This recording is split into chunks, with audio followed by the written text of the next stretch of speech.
Y obsérvese que esto sería H1, H3. Obsérvese que esto de aquí hasta aquí sería H2. Y usted podría decir aquí, en el caso aproximado, que H1 es igual a H2 más HF.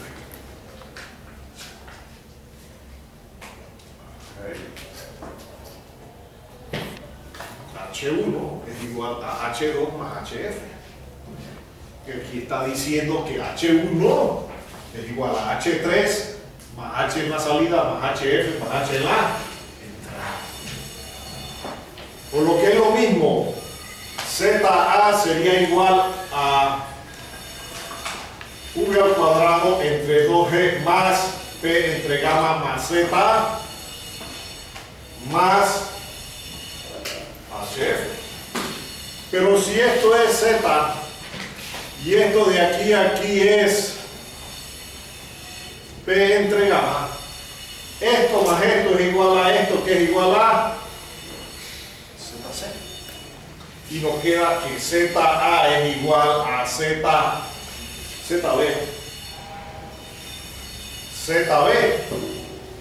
más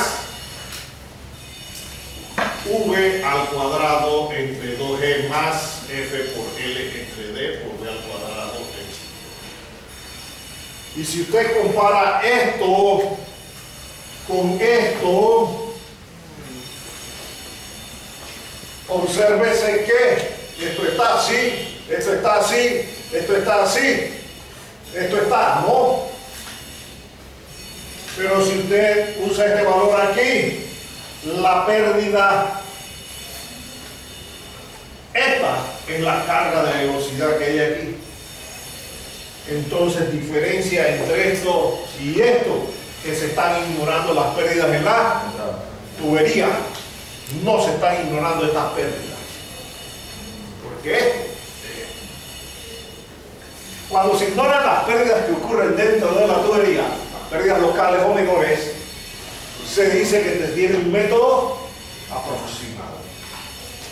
En este caso, el método del gradiente hidráulico no es aplicable porque la velocidad se puede calcular, pero vamos a explicar el método del gradiente hidráulico con la misma figura.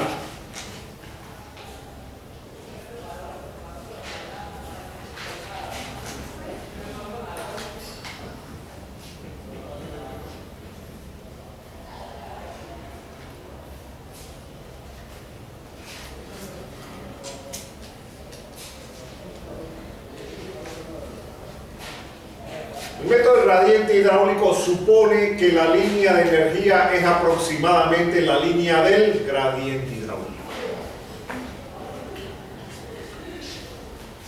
¿Eso qué significa? Que cuando usted no puede calcular esta carga de velocidad, ¿qué le ocurre a las dos líneas? Se funden en una sola porque la distancia entre ellas desaparece. Okay. Pero este caso no es aplicable porque usted puede calcular la velocidad. Sin embargo, si usáramos gradiente hidráulico aquí, esto sería H1, esto sería H3 y esto aquí sería HF. Entonces usted tendría ahí que H1 es igual a H3 más HF y tendría que ZA es igual a ZB más F por L entre D por V al cuadrado entre todo. Y obsérvese que si comparamos este con este, ¿qué le hace falta a aquel? La carga de velocidad, porque cuando no se puede calcular la carga de velocidad, porque en el nudo hay 3 tubos o 4 tubos, entonces no nos queda más remedio que usar el método del gradiente hidráulico. Y si usted compara este con este, ¿qué le falta? Le faltan las pérdidas dentro de la tubería y las pérdidas en el tanque de almacenamiento. Entonces tenemos 3 métodos de análisis. A medida que se va complicando el problema, no nos queda a veces más remedio que usar el método del predictivo. Sin embargo, no siempre es justificable el método del predictivo. ¿Cómo resolvemos un problema? Generalmente uno hace lo mejor que pueda. En el caso de un examen, si se les dan las K, es porque se supone que usted va a usar el método completo. Si no se le dan las K y usted puede calcular las cargas de velocidad, es porque va a usar el método aproximado. Pero véase que yo aquí hice energía de aquí a aquí, y aquí hice energía de aquí a aquí, y aquí hice energía de aquí a aquí.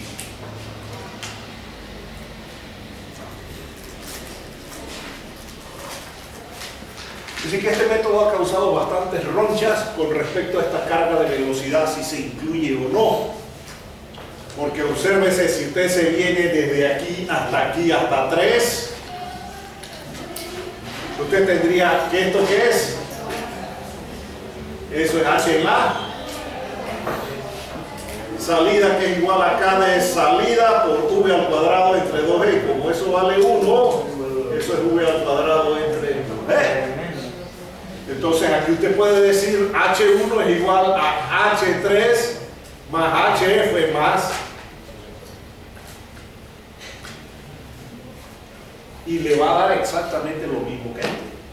Véase que aquí ya nada más puse pérdidas principales o pérdidas por fricción, pero si lo hago desde aquí hasta acá, tengo que incluir las pérdidas principales en la pérdida de la salida, porque estas pérdidas ocurren fuera de la tubería. Y cuando usted sustituye esas cosas ahí, le va a quedar que ZA va a ser igual a ZB más F por L entre D por B al cuadrado entre 2 por V al cuadrado entre 2. Entonces, ¿esto qué es? La pérdida en la salida de este punto a este punto. ¿Y esto qué es? La carga de velocidad en la salida de la tubería. Así que ya sea que haga energía de aquí a aquí o que haga energía de aquí a acá, lo único que está ignorando es eso.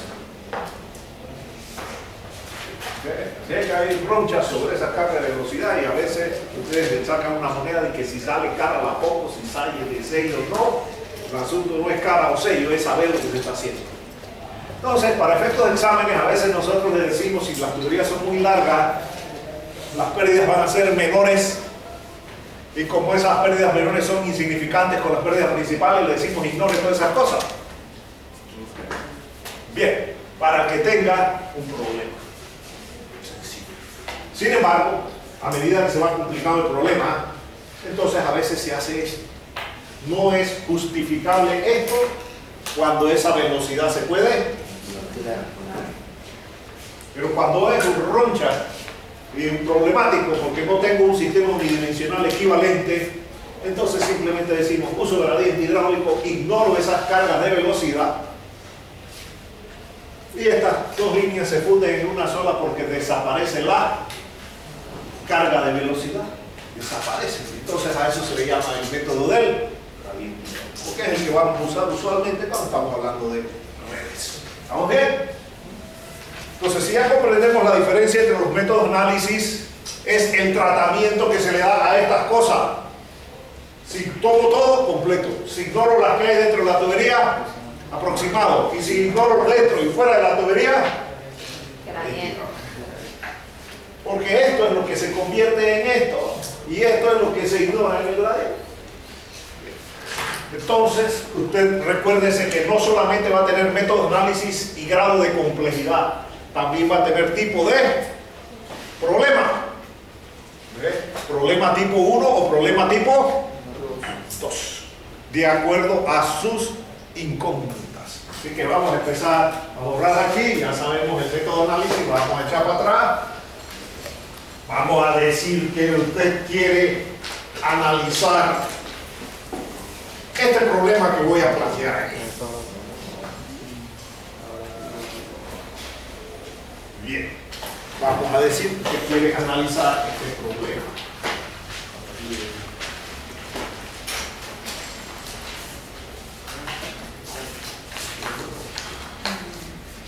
Aquí hay una tubería de diámetro D, longitud L, rugosidad epsilon, y nos dan esta distancia, H. Okay, y aquí tenemos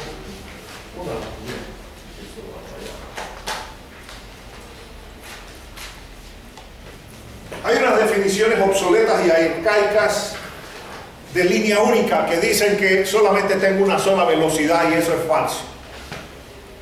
Tengo una línea única si tengo una sola pérdida por fricción. Si hay una sola pérdida por fricción, la línea es única. Por ejemplo, supóngase que usted tiene esto así.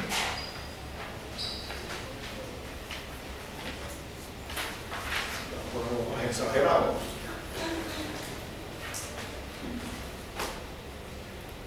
H en la entrada. Esto es L1, esto es L2, pero esto es L, que es L1 más L2. Entonces esto viene hasta aquí y luego hay una discontinuidad aquí que es H en la válvula. Vamos a llamarle esto aquí HF1 y ahora llegamos hasta aquí y esta es la H en la salida y esto sería HF2. Y si usted se viene de este punto aquí a este punto acá, que tiene H1 es igual a H2 más H en la entrada más HF1 más H en la válvula más HF2 más H en la salida. Bien, con esto voy a explicar el concepto de línea única. Obsérvese que H1 va a ser igual a H2 más FL1 entre D por V1, V al cuadrado entre 2G, el diámetro es el mismo, así que más F por L2 entre D por V al cuadrado entre 2G más K de entrada más K de válvula más K de salida por V al cuadrado entre 2G. Pero usted puede hacer esto.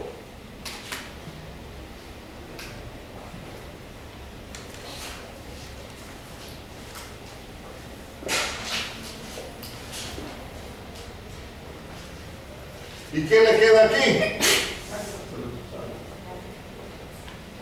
L1 más L2 es igual a L entre D por V al cuadrado entre 2G más. ¿Y cuántas pérdidas le quedaron? Una sola. Los accesorios pueden producir discontinuidades en las líneas de energía,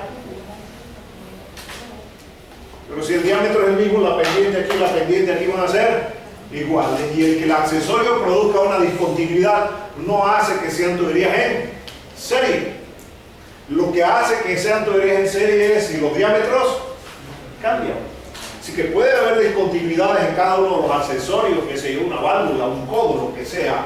Pero si al final me queda una sola pérdida por fricción, estamos hablando de una línea. Definiciones obsoletas de línea única. Dicen que las pérdidas menores es sumatoria de K por V al cuadrado entre 2G, porque dice que hay una sola velocidad, y eso es falso. Que cuidado con esa definición obsoleta. ¿Por qué razón? Porque en este problema, ¿cuántas velocidades hay? Hay dos velocidades. Una velocidad aquí y una velocidad aquí que le voy a llamar la velocidad en el orificio. Obsérvese que usted tiene A es igual a pi por D al cuadrado entre 4 y que V es igual a Q entre A. Usted tiene que el área del orificio es pi por D al cuadrado entre 4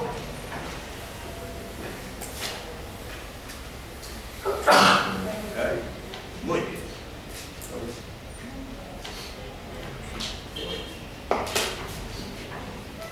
Todavía no voy a decir cuánto es V sub 0, pero voy a borrar esto de aquí. ¿Estamos claros con este concepto? A veces la definición obsoleta es que dice que sumatoria de K por V, pero ahí no va a pasar eso. ¿Por qué no va a pasar eso? Porque va a depender de el problema.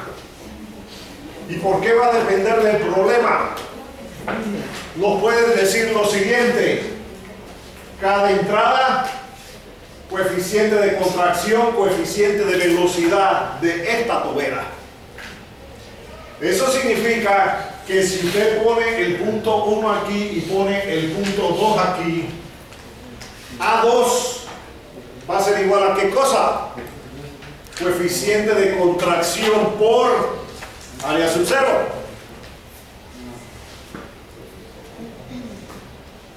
¿Vieron la salida a través de un orificio en mecánica de fluidos o no? ¿O tengo que echar para atrás? Voy a echar para atrás. Procesión del sistema. Vamos a poner un caso sencillo. No sé si lo vieron.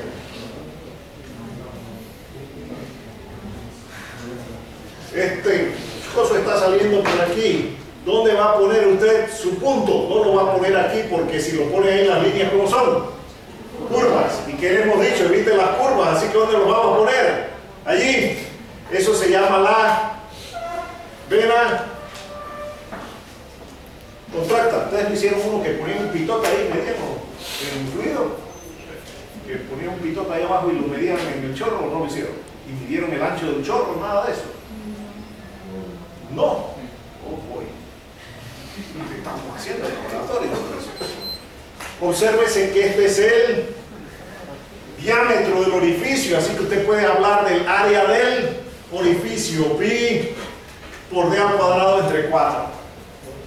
Esta distancia de aquí a aquí es más o menos de medio, a donde las líneas son rectas, y a esa sección se le llama la vena contracta.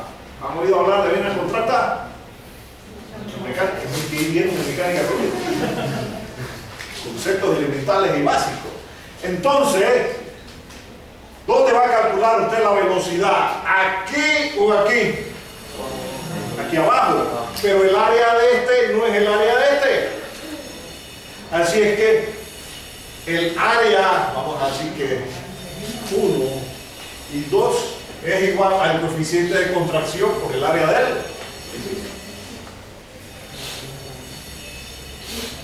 Y cada orificio va a tener un coeficiente de contracción, la boquilla en un caso especial, los tubos cortos, etc.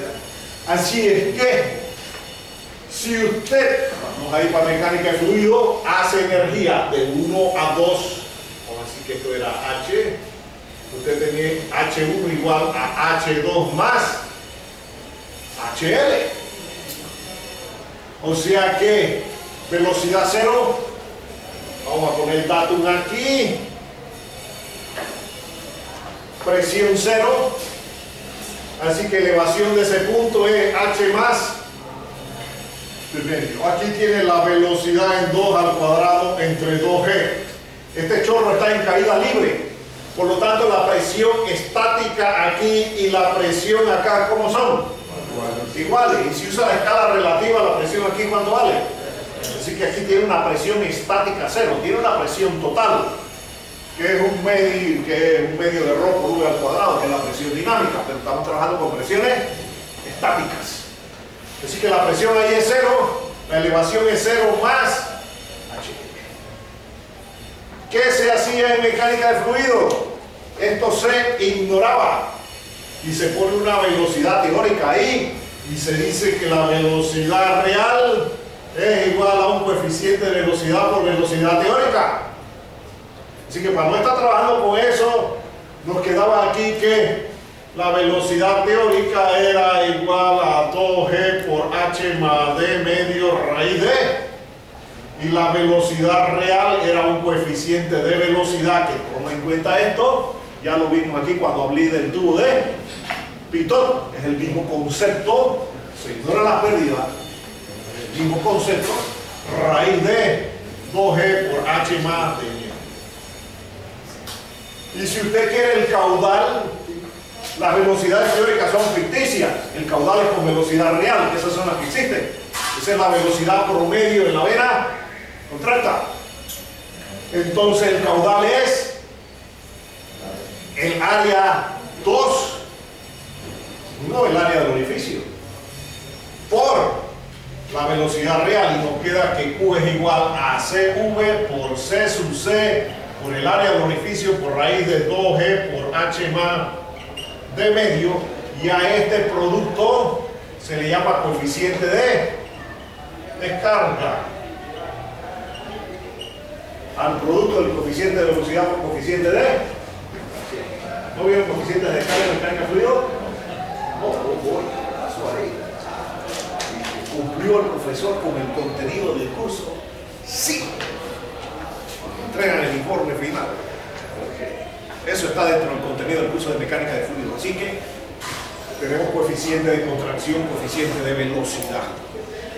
¿Para qué nos va a servir esa cosa? Bueno, este caso no lo voy a hacer aquí porque estaría invirtiendo una media hora, así como he tenido que explicar aquello. Se puede encontrar teóricamente que la K de una boquilla es igual a 1 entre CV al cuadrado menos 1 menos C sub C al cuadrado beta a la cuarta. ¿Dónde beta? Es la razón de contracción, diámetro del orificio entre diámetro de la tubería. Todo orificio, toda tobera tiene que ser calibrada por su fabricante y saber cuáles son sus coeficientes de contracción y coeficientes de velocidad, tubo corto, etcétera, etcétera, etcétera. Así es que el concepto básico, la misma cosa allá, etcétera, etcétera, etcétera. Un poquito más de términos en la ecuación, pero sale algo parecido. ¿Estamos bien? Entonces, volvemos a la procesión del Cristo de Alange. Ahora nos vamos a mover para adelante. ¿Qué ven? Bien. Hay que recordar el pasado para poder hacer las cosas bien en el presente. Así es que, obsérvese que el problema se puede presentar con mucho detalle, porque ahora V en 2 va a ser igual a ¿qué cosa? A Q entre C sub C a sub C.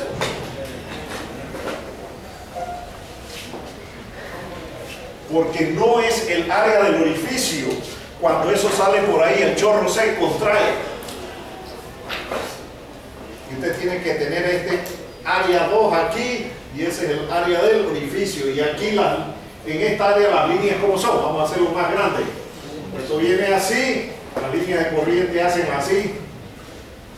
No lo va a poner aquí. ¿Por qué razón no lo va a poner ahí? Porque las líneas son curvas. Lo va a poner acá. Aquí va a poner el punto 2, donde las líneas de corriente son rectas. Acuérdense que aquí le hemos dicho, evite las curvas. 2. Aquí la presión en 2, ¿cuánto vale? 0. La presión aquí no es 0, porque dp dz es igual a menos gamma 1 más o menos v al cuadrado entre r. Entonces la presión aquí no es 0, porque tiene que tomar en cuenta eso. ¿Estamos bien? Esos son los detalles que dicen ustedes que el fluido de hidráulica tiene mucho detalle. El punto no lo voy a poner aquí porque yo no sé cuánto vale la presión allí. Pero aquí, como esto se hace 0, y este chorro aquí ya no está soportado por la tubería y está en caída libre, la presión aquí y la presión aquí son iguales, donde ya esto se hace 0 y no tenemos diferencia de presiones entre el exterior y el interior. Recuerden que ahí ya no actúa esta ecuación, sino esta que dice que dp dz igual a menos gamma entre g por az más g. Y si az es igual a menos g, esto se convierte en 0, y esto es cuando está en caída libre. Pero aquí está en caída libre, aquí no, aquí está sostenido por la tubería. Y si está sostenido, no es caída libre. Ok, muy bien. Entonces a veces viene este problemita que tiene detalles como loco y usted si no está claro en los detalles, entonces puede cometer ciertos errores. Borré, bueno, es que eso es repaso de fluido. Yo suponía que ustedes sabían esas cosas. Suponía, pero tengo más que me dijeron que no lo sabían. Ok, bien, ¿vamos bien? Entonces, véase que se puede poner un problema muy laborioso si usted lo quiere hacer completo. Porque si lo hace completo diría que H1 es igual a H2 más HF más H en la entrada más H en la boquilla. Y tendría velocidad 0, presión 0, tendría aquí Z1.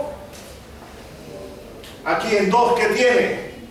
V2 al cuadrado entre 2G más Z2, presión 0, más HF,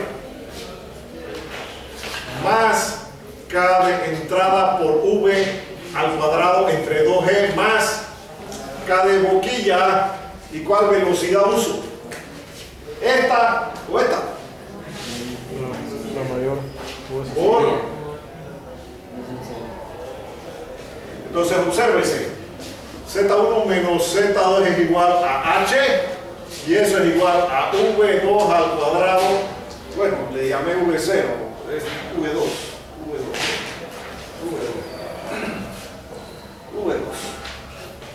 V2 al cuadrado entre 2G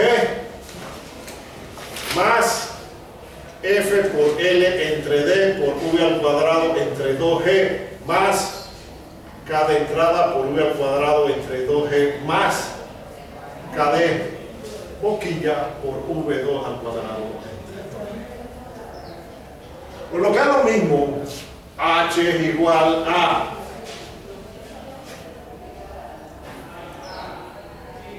F por L entre D más K de entrada por V al cuadrado entre 2G más 1 más K de boquilla por V2 al cuadrado.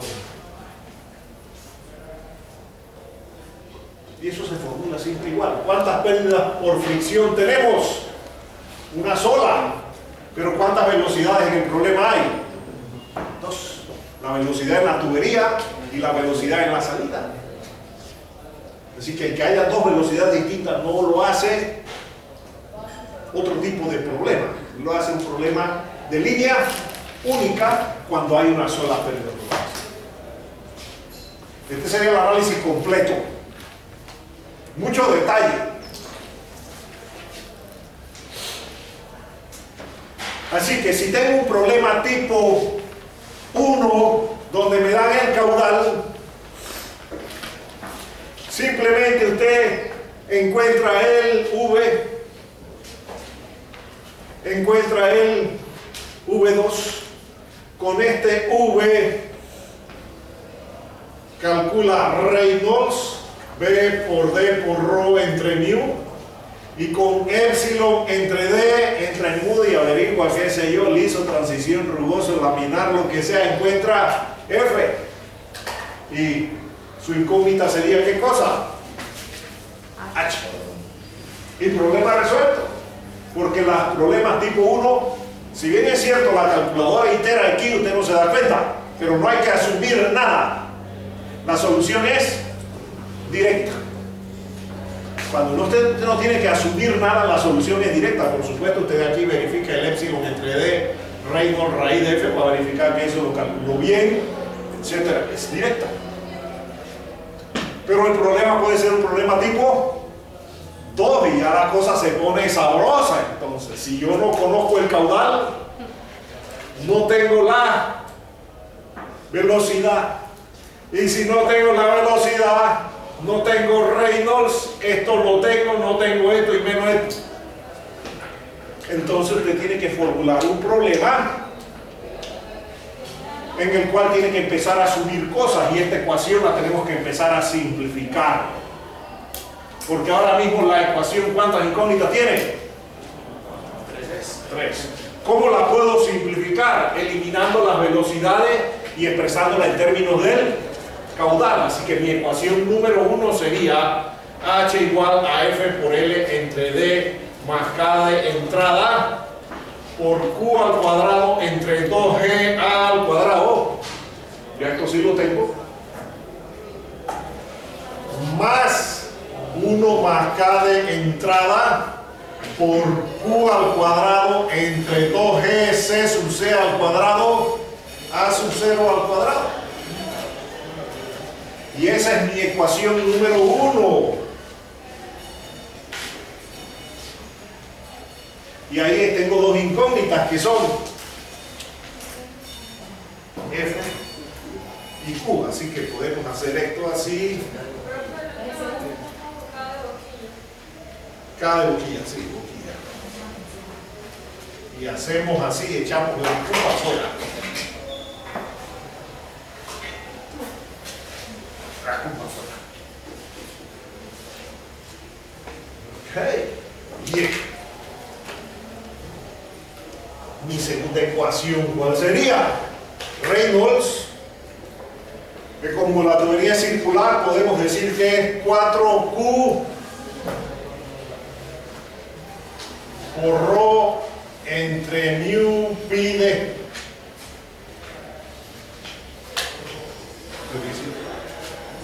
Así es que yo no sé si es laminar o es turbulento.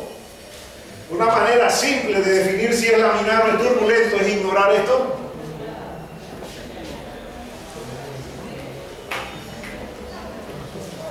Y ahí cuántas incógnitas me quedan. Encuentro el caudal. Y ese valor del caudal aquí al cuadrado va a ser, el valor del caudal verdadero va a ser mayor o menor que ese caudal inicial. Obsérvese que nos queda aquí que Q es igual a raíz de H entre F por L entre D más K de entrada, eso entre 2G A al cuadrado más 1 más K de boquilla entre 2G C sub C al cuadrado a sub 0. Si yo ignoro esto, encuentro un caudal inicial. Pero si esto empieza a actuar, ¿qué le pasa al denominador de esto? Por lo tanto, ¿qué le va a pasar al caudal? Va a disminuir, así que ese va a ser el límite superior del caudal. Y usted tiene límites. Ese va a ser el valor máximo posible del caudal. Porque si la F empieza a aumentar, el denominador aumenta, por lo tanto esto empieza a reducirse. Así que con ese caudal usted entra aquí y ya tiene idea de si el flujo va a ser laminar o es turbulento. Porque si le dio que el Reynolds era 1800, ¿qué le va a pasar al caudal? Cuando mete el valor de F ahí, disminuye, así que ¿qué le va a pasar al número de Reynolds? Va a seguir disminuyendo y va a ser laminar. Pero si es agua, la probabilidad de que sea laminar es muy remota. Para que sea laminar, el flujo tiene que ser extremadamente viscoso. Así que usualmente esto le va a dar como por 10 a las 5, por 10 a las 6, por allá. Así que inmediatamente ya usted sabe que va a ser turbulento. Entonces necesita una tercera ecuación. Así que ¿qué hace? Asume flujo turbulento rugoso. Y con flujo, así como expliqué el problema, con flujo turbulento rugoso, empieza de que 1 entre raíz de F igual a menos 2 logaritmo de epsilon entre D entre 3.7, encuentra el F, sustituye aquí el valor de F, encuentra el caudal, con el caudal viene aquí, encuentra Reynolds, y con eso entonces verifica epsilon entre D, Reynolds, raíz de F. Y si eso lo dio mayor de 200, problema resuelto. Pero si es agua, el agua generalmente se comporta ¿en qué región? Turbulento es transición. Así que si usted está seguro que es de turbulento en transición, ¿cuántos caudales tiene ahora mismo? Tiene dos, ¿cuál de los dos usa? ¿Con F0 o con F turbulento rugoso? turbulento rugoso es mejor. Porque con el otro asumió que el F era 0. No es liso ni es nada. Es ideal. Si dice que F es 0, está suponiendo que el fluido es ideal. Entonces, no va a asumir la solución de fluido ideal, porque el fluido no es ideal, vas a tener la solución de fluido real. Entonces, formula su tercera ecuación. 1 entre raíz de F igual a menos 2 logaritmo de epsilon entre D entre 3.7 más 2.51 raíz de F. En mis tiempos, sangre, sudor y lágrimas. En los tiempos actuales, HPE. Solcis con eso le da valores iniciales. ¿Qué valores iniciales les da? Los de la solución de flujo turbulento rugoso. Toca ahí, la máquina pita en un par de segundos y ya está la respuesta. Verifica esto que esté entre 10 y 200. Así que con los tiempos actuales, la solución del sistema de ecuaciones es lo fácil. ¿Qué es lo que les cuesta trabajo a ustedes? Plantear.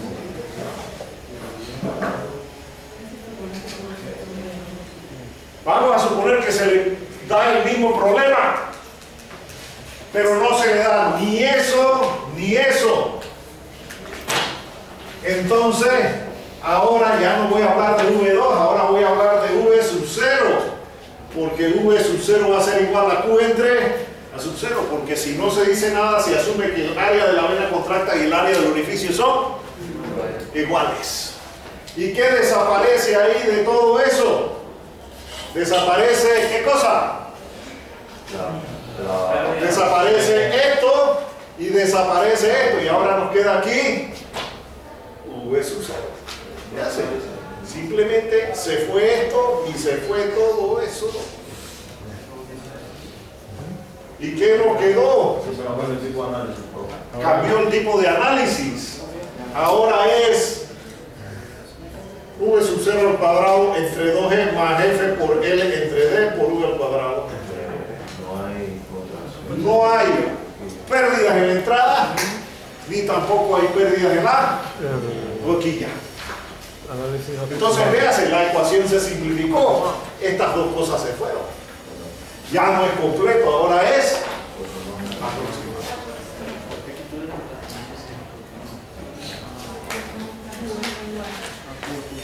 Pero el análisis, si es tipo 1, es directo, y si es tipo 2, queda obligado a estar resolviendo. Lo único es que ahora esto se fue y esto se fue. Eso es todo. Si es tipo 1, solución directa. Si es tipo 2, tengo que ver. Así que, ¿cómo empezamos? Asumimos que esto no está y eso no está. Asumimos que es ideal, se va esto. Eso me da mi primer caudal, que es el valor máximo posible del caudal. Ignorando esto, estoy suponiendo que el fluido es ideal. Con ese caudal entro aquí y más o menos sé si es laminar o es turbulento. Porque si nos dio 1900 y empieza el máximo, no va a llegar nunca a turbulento. ¿Estamos claros? Y después, entonces, si me dio turbulento, asumo rugoso. Si me da esto mayor de 200, ya no tengo que hacer más nada, ya está resuelto el problema. Pero si me da menor de 200 y más de 10, entonces esto y esto, solcis con eso. Así que ven la gran ventaja que ustedes tienen en este curso. Profesor, y con esas condiciones, el CCA sub 0. Esto ya sabe, esto ahora es. Eso desaparece. El C sub 0 desaparece. Esto desaparece. ¿Vieron la diferencia entre el completo y el aproximado? Mucha, sí, es mucha, porque entonces ya no hay que cuidado con ese C sub C. Cuando he puesto el completo de este, nadie lo ha sacado. Porque no saben hacer uso del coeficiente de velocidad y el coeficiente de contracción. Entonces confunden el área de la vena contracta con el área del orificio y dicen que los detalles. bueno, los detalles que le vamos a hacer. Por eso estoy haciendo la diferencia entre el completo y el aproximado. ¿Qué pasaría si usted quisiera usar el gradiente hidráulico en este problema? Entra en un problema porque estaría diciendo que esto vale ¿cuánto? 0. Pero caudal es V sub 0 por A sub 0 y Q es igual a V por A. Entonces, si usted me dice que esto es 0, me está diciendo que el caudal es 0. Pero por un lado me dice que el caudal es 0 y me lo calcula acá porque resuelve la ecuación sin eso y lo que me encuentra que es esta V, esa V, ¿y con qué me calcula el caudal? ¿Con esta fórmula o con esta fórmula? Con la de abajo. Pero arriba ya me dijo que el caudal era 0, pero aquí encontró esta velocidad. Entonces es un problema bipolar. Pero los problemas de hidráulica no tienen que tomar Tafil ni ir al psiquiatra. Así que cuidado, me van a resolver problemas bipolares. Cuando he puesto este problema tipo 1, la mitad me lo hace bipolar. Porque no tienen claros los detalles. Yo no puedo usar el método del gradiente hidráulico porque implica que esto vale ¿cuánto? 0. Y si digo que esto es 0, estoy diciendo que es 0. Pero si esto aquí, encuentro esto, y con eso lo multiplico por el área y encuentro el caudal. Entonces, o es 0 o no es 0. Así que el método del gradiente hidráulico no siempre es aplicable. Cuando se pueden calcular la velocidad, olvídese de gradiente. ¿Vieron la diferencia? Entonces, cuidado con los problemas bipolares, porque a veces usted, de manera inocente, asume una cosa y ya no usa esta, sino que usa esta, pero si calcula esta, le da una cosa. Y si usa esta, le da otra cosa distinta. Con la tubería esa solamente puede pasar uno. Entonces usted tiene que ser consistente con lo que asume y solamente puede usar un solo método. No es que lo empieza aproximado y lo termina gradiente. O lo hace todo aproximado, o lo hace todo completo, o lo hace todo gradiente. No puede usar la mitad del problema con un método y termina el problema con otro método, etcétera, etcétera. Entonces, ¿cuál les hubiera gustado que le hubiera puesto? Completo, aproximado. Aproximado, a todos les gusta el aproximado. Pero recuérdese que lo mejor que usted puede hacer es el método completo. Para efectos de exámenes, para olvidarnos de todo ese poco de detallitos, a veces le decimos, use el método aproximado. ¿Estamos bien? Ok, perfecto. Ok, vamos con otra línea única.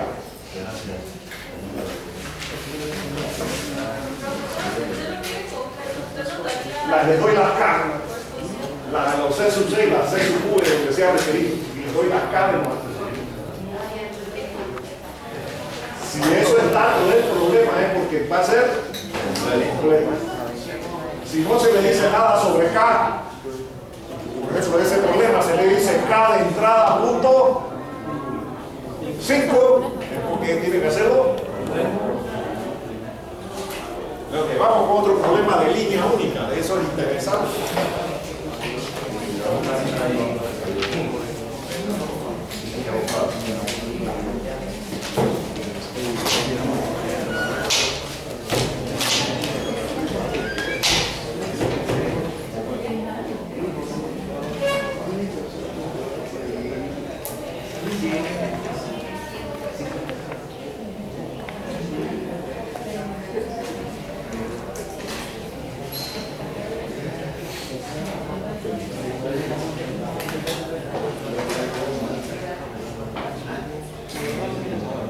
Si se le da eso es porque el método va a ser como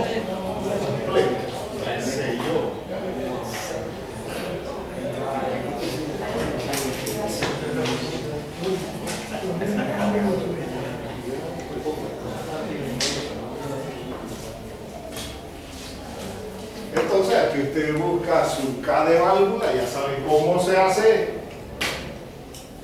Es igual a la K del porcentaje de apertura sobre A por K abierta. Si se le dan esas K, en el caso de una válvula se le dan 2. la K abierta y la K de la razón de apertura.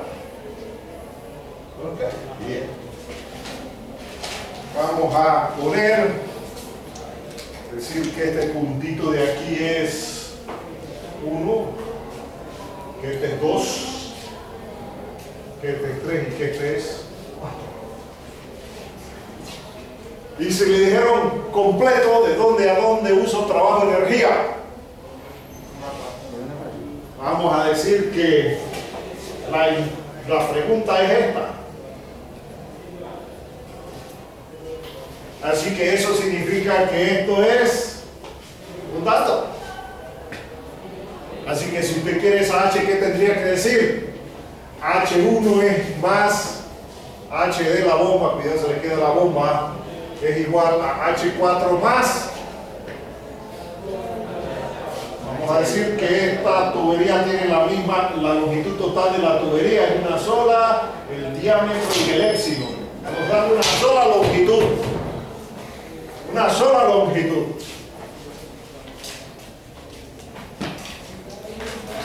Una sola longitud, así que línea única.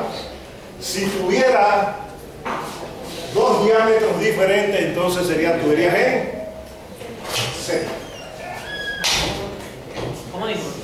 Si tuviera dos diámetros diferentes, este y este distintos, entonces serían tuberías en serie. ¿Ah? Eso es lo que hacen en las casas. Tuberías de diferentes Más diámetros. velocidad. Tuberías de diferentes diámetros, tuberías en serie. Yo todavía no estoy en tuberías en serie, pero el problema lo puedo explicar como línea única y en el examen lo pongo dos diámetros distintos y ya es la misma cosa, solo que con términos adicionales. Bien, okay. Así es que más H F más sumatoria de H local. ¿Y qué tendría usted ahí? La ZA, obsérvese que H es igual a ZC menos ZA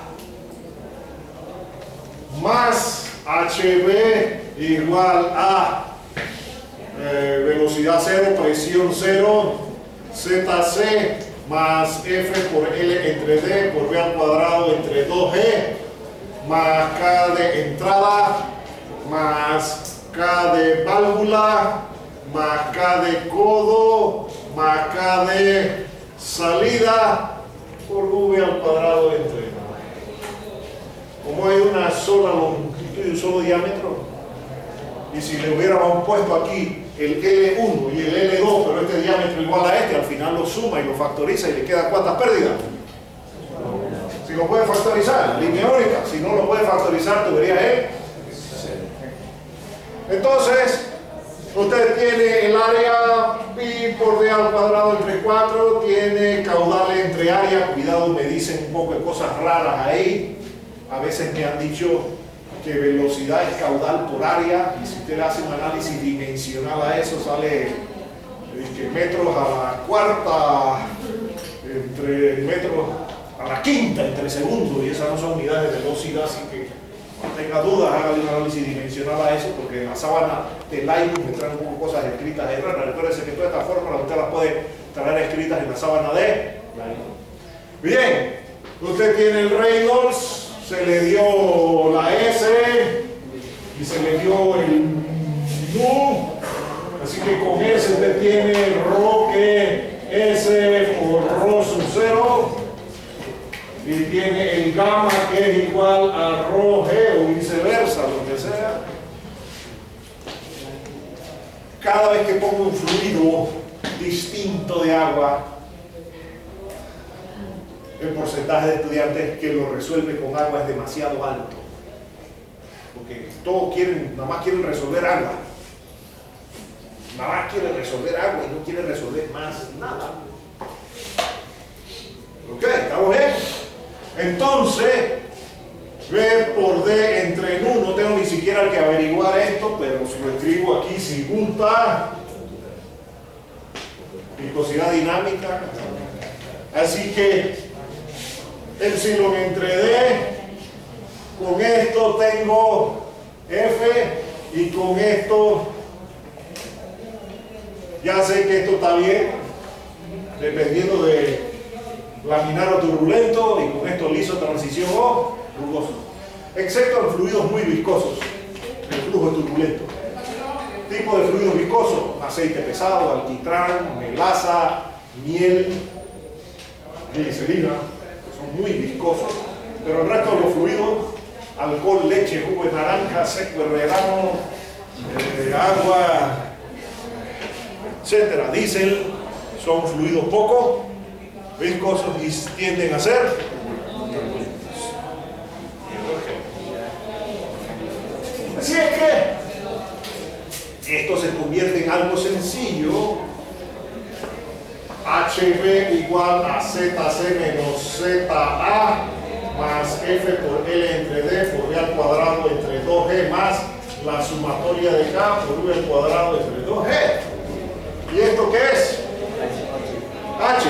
¿Necesita usted la curva característica de la bomba?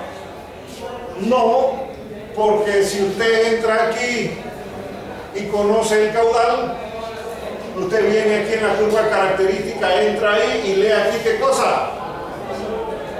HB, y no necesita ninguna curva característica. A menos que no le hayan dado el gráfico y lo que hayan dado es ¿qué cosa? Una serie de puntitos. Y si no le dieron el gráfico, sino que le dieron una serie de puntitos H, B y Q, usted hace su regresión lineal HB igual a A menos B por Q al cuadrado si es Darcy. Y entonces tiene los valores de A y B. Y aquí no va a sustituir la curva característica. ¿Qué es lo que va a sustituir? Usted reemplaza aquí el caudal y tiene ¿qué cosa? La carga. A veces el estudiante, en vez de simplificar los problemas, los complica. Usted ve que qué es lo que yo estoy haciendo aquí cuando dije esto, simplificando el problema. Es cierto, yo puedo decir esto,